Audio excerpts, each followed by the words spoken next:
From Amateur Radio Newsline Report number 1978, these are the Ham Nation headlines for Wednesday, September 30th, 2015. The amateur radio community is grieving the loss of two members, one a victim of California's Butte wildfire, the other a law officer killed in the line of duty in a Florida shooting.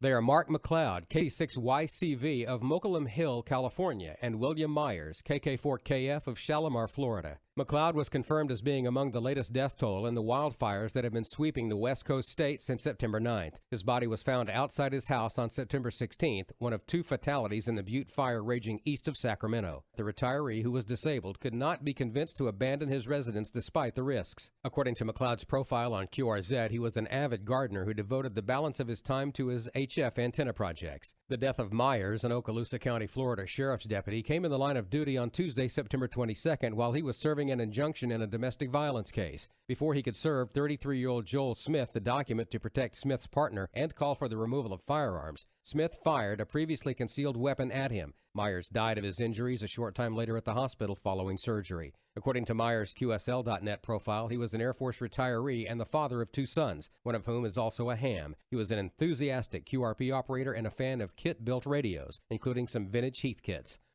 Our thoughts and prayers go out to their friends and family. The International Amateur Radio Union has put radio amateurs on alert to some new and persistent sources of interference.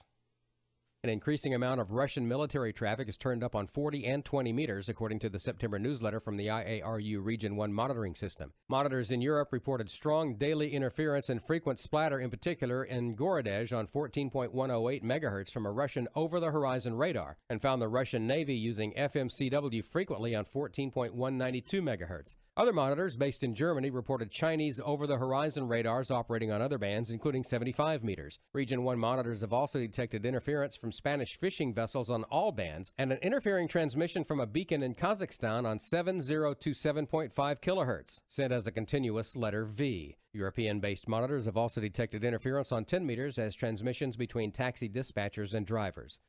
License applicants, welcome to the age of paperless paperwork.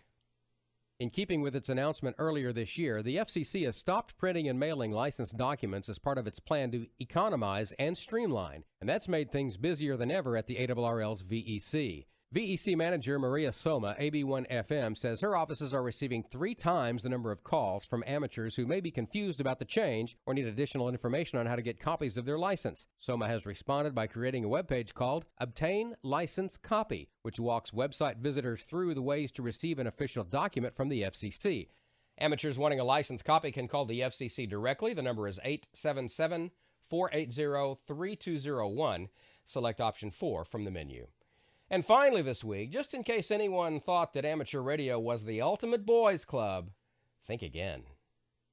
Angie Buchanan, N7EMB, is back to hosting a Monday night on-air gathering of women amateurs on the Eastern Arizona ARS repeater system, or EARS, at 7:30 Mountain Time. The net evolved as a way to get licensed females on the air and to get to know one another. It's also a way to improve operating skills and check how well the radio equipment is working. And she says, quote, to feel more relaxed behind the mic just in case we're ever needed in an emergency situation. Angie says she hopes to make it fun even for the shyest amateurs, and if that sounds like you, you can email her instead, include your call sign, and she will call you on the air. She says, quote, I want them to be able to handle the radio in an emergency situation and not have their husbands to direct them. Sorry guys, OMs are banned from this net, but Angie says most of them understand perfectly and accept it. For Amateur Radio Newsline, I'm Heather Emby, KB3TZD in Berwick, Pennsylvania.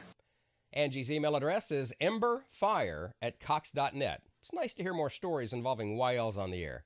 We need more of that. And that's all from the Amateur Radio Newsline, your independent source for amateur radio news for over 37 years and counting at www.arnewsline.org. With Heather Emby, KB3TZD, and Karen Eve Murray, KD2GUT at the news desk in New York. I'm Don Welbanks, AE5DW. 73. We'll see you next time here on Ham Nation.